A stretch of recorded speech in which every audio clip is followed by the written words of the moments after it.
নিলাম বিরতির পর আসছি পরবর্তী খবরে। কেষ্টপুরে অগ্নিকাণ্ড, অগ্নিদগ্ধ হয়ে মৃত্যু হলো একজনের। কেষ্টপুরে অগ্নিকাণ্ড, অগ্নিদগ্ধ হয়ে মৃত্যু, একেবারে সেই ছবি দেখাচ্ছি আপনাদেরকে। কেষ্টপুর রবীন্দ্রপল্লীর একটি বাড়িতে আগুন লাগে। আজ ভোর 3:30 নাগাদ আগুনের ঘটনা ঘটে। একেবারে কেষ্টপুরে অগ্নিকাণ্ড, অগ্নিদগ্ধ হয়ে মৃত্যু হলো এক ব্যক্তি। বছর 40-এর এক ব্যক্তি অগ্নিদগ্ধ হয়ে মারা গিয়েছেন। অগ্নিদগ্ধ হয়ে মৃত্যু বছর 40-এর এক ব্যক্তির। ভোর 3:30 নাগাদ আগুন লাগে। ঘটনায় কিন্তু ব্যাপকভাবে উত্তেজনা ছড়িয়েছে গোটা এলাকা জুড়ে। আপনাদেরকে সেই ছবি দেখাচ্ছি যেখানে দমকল কর্মীরা এসে তারা আগুন নেভানোর কাজ কিন্তু তারা শুরু করেছেন। কেষ্টপুরে অগ্নিকাণ্ড, অগ্নিদগ্ধ হয়ে মৃত্যু বছর 40-এর এক ব্যক্তির।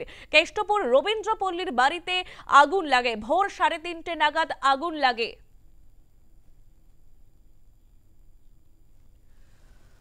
ঘটনার খবর পাওয়া মাত্রই দমকলের একটি ইঞ্জিন ঘটনাস্থলে যায় এবং তারা কিন্তু গিয়ে আগুন নিয়ন্ত্রণে আনে। কিন্তু যেমনটা জানতে পারা যাচ্ছে, আগুন নিয়ন্ত্রণে আনার আগেই কিন্তু অগ্নিদগ্ধ হয়ে মৃত্যু হয়েছে বছর 40-এর এক ব্যক্তির। কেষ্টপুরে অগ্নিকাণ্ড, সেই ছবি রেখেছি আপনাদের সামনে। ভোর 3:30 নাগাদ আগুন লাগে। ঘটনার খবর পাওয়া মাত্রই দমকলের একটি ইঞ্জিন ঘটনাস্থলে গিয়ে পৌঁছয় এবং তারা গিয়ে আগুন নিয়ন্ত্রণে আনে।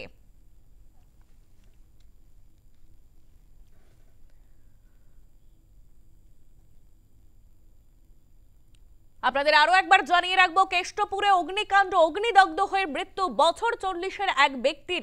কেষ্টপুর রবীন্দ্রপল্লীর একটি বাড়িতে আগুন লাগে। ভোর 3:30 নাগাদ আগুন লাগে।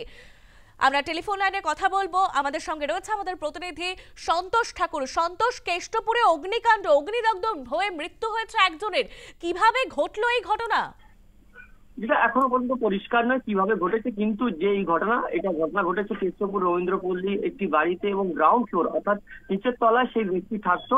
যে ব্যক্তির নাম হচ্ছে সব্যসাচী চক্রবর্তী, তার বয়স 40 এবং এই গ্রাউন্ড ফ্লোরে অর্থাৎ নিচের তলায় গতকাল রাত্রিবেলা 11:30 নাগাদ তিনি ঘুমাতে যান। বাড়িতে এসে কাজ থেকে এসে সেই সময় ঘুমিয়ে থাকে। তারপরেই আশেপাশের লোকগুলো দেখতে পারে কি ভোর 3:30 নাগাদ সেখান থেকে বাড়ি গ্রাউন্ড ফ্লোর থেকে ধোঁয়া বেরোতে শুরু হয়, অর্থাৎ সেখান থেকে আগুন বেরোতে শুরু হয়। এরপরে এলাকা বাসিন্দারা তারা দমকলকে ফোন করেন, বাগুইআটি থানাকে ফোন করেন।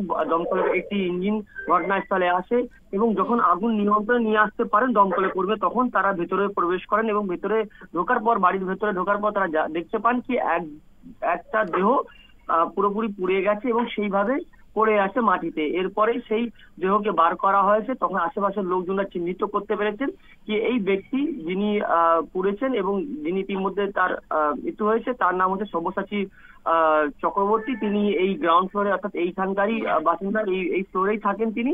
এবং তারপরেই তার দেহকে ময়নাতদন্তের জন্য আরজিকর হাসপাতালে পাঠানো হয়েছে। কি কারণে এই আগুনটি লেগেছে সেটা জানার জন্য বাগুইআটি থানা ইতিমধ্যে দমকলের তরফ থেকে অভিযোগ করা হয়েছে। দমকলের কর্তৃপক্ষরা তারা এখনো কিন্তু সেইখানকার যে তথ্য তারা নিচ্ছেন কি কারণে তাদের আগুন, এবং বাগুইআটি থানাও ঘটনাস্থলে এসেছিল। সেখানকার আশেপাশের লোকজনদের ইতিমধ্যে বয়ান দিয়েছেন এবং সিসিটিভি ক্যামেরাও আশেপাশে তারা খুঁটিয়ে দেখছেন কি আদৌ কি আগুন লাগানো হয়েছিল কি কোনো কারণে আগুন লেগে গেছে। সেই সমস্ত বিষয় ইতিমধ্যে তদন্ত শুরু করেছে বাগুইআটি থানা পুলিশ। একেবারে ধন্যবাদ সন্তোষ। আমরা কথা বলছিলাম আমাদের প্রতিনিধি সন্তোষ ঠাকুরের সঙ্গে। কেষ্টপুরে অগ্নিকাণ্ড, অগ্নিদগ্ধ হয়ে মৃত্যু হয়েছে বছর 40-এর এক ব্যক্তির।